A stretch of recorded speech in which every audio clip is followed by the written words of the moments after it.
Bonsoir. Alors rassurez-vous, ma conclusion va être très courte parce que la richesse des échanges de toute la journée a été telle qu'il est absolument impossible, et je ne m'y risquerai pas, de faire une synthèse de tout cela. Ce qu'on peut simplement dire, c'est que notre pari avec Fabrizio, qui est de faire ce troisième forum sur ce thème des entreprises familiales, est suffisamment riche pour que nous décidions de le pérenniser, c'est le cas de le dire, et de continuer sur cette voie. Je crois qu'on sent l'intérêt, je dirais, partagé de la communauté italienne et de la communauté française, des entreprises familiales, d'approfondir leur convergence. Et donc, sur ce plan-là, pour nous, c'est un très grand encouragement. Et nous allons faire évidemment un débriefing avec Fabrizio et avec, je dirais, tous nos partenaires sur l'angle d'approche qu'il faudra que pour les prochaines sessions, nous puissions continuer.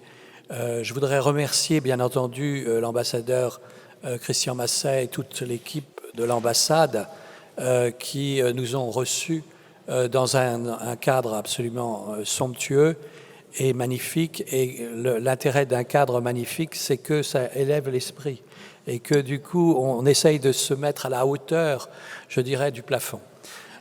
Donc, sur ce plan, c'est bien. Je voudrais aussi remercier en votre nom à tous les traducteurs, parce que la richesse...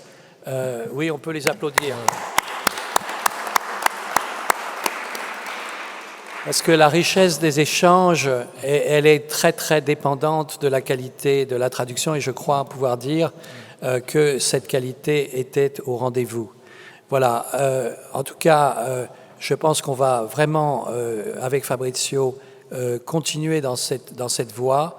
On voit bien que les Français et les Italiens sont il y a beaucoup de similitudes dans nos écosystèmes ou dans nos systèmes familiaux.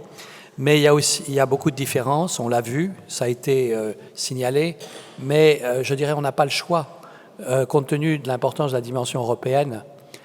Si on veut que, je dirais, l'Europe subsiste en tant qu'un système qui est valeur en soi, il faut que les Italiens et les Français travaillent ensemble de manière plus approfondie pour créer les alliances, créer les conditions de cette survie. On parle vraiment d'une certaine manière de survie. Il y a tellement d'atouts dans ces deux pays, il y a tellement de richesses qu'on n'a pas le droit de ne pas les exploiter. Voilà, je te laisse le mot de la fin, Fabrizio. Voilà, merci Olivier, c'était très important ce que tu as dit.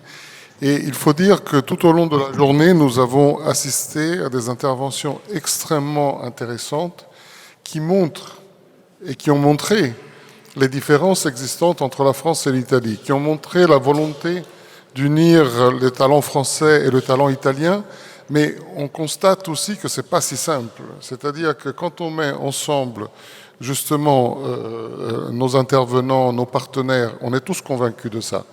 Mais passer à l'acte et passer à la vraie internationalisation, c'est quelque chose auquel on doit travailler, ça a été dit.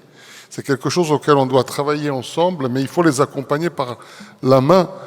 Valentino Gambuto l'a dit, Denis Laplane l'a dit, tout le monde l'a dit, et Arnaud Manceron, c'est-à-dire on est tous convaincus de ça. On parle d'internationalisation, BPI fait des efforts énormes pour accompagner dans d'autres marchés, mais après, réaliser ça, c'est pas si simple. Et donc IREFI a aussi cette fonction avec ses partenaires, c'est de faciliter ce type de transmission, de contact, parce que on est en mesure, comme on l'a fait aujourd'hui et hier soir, parce que hier soir il y a eu une réunion des intervenants et les partenaires se sont vus, se sont rencontrés, ont échangé.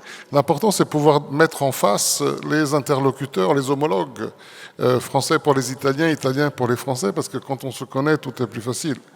Et c'est ça la réalité, et c'est comme ça que nous devons avancer en tant qu'IREFI. Et donc, encore une fois, je remercie tout le monde, mais le travail à faire est important et pas simple, et il faut vraiment s'y mettre. Je voulais, pour le mot de la fin, remercier l'équipe du Palais Farnèse qui ont été vraiment extraordinaires. Donc Flaminia Dessert et toute l'équipe du Palais Farnèse, et bien évidemment l'ambassadeur et le ministre conseiller Vincent Guiton qui a été nommé tout à l'heure, le maestro di casa qui nous accueille toujours avec beaucoup de bienveillance, et remercier l'équipe d'IREFI sans laquelle on n'aurait pas pu organiser tout ce qu'on a organisé, et donc Fabiana De Agostini et Diane Perrin, Aïssa Timera et Chiara Rizzato qui est notre assistante, et je voudrais les applaudir parce que grâce à elles, que des femmes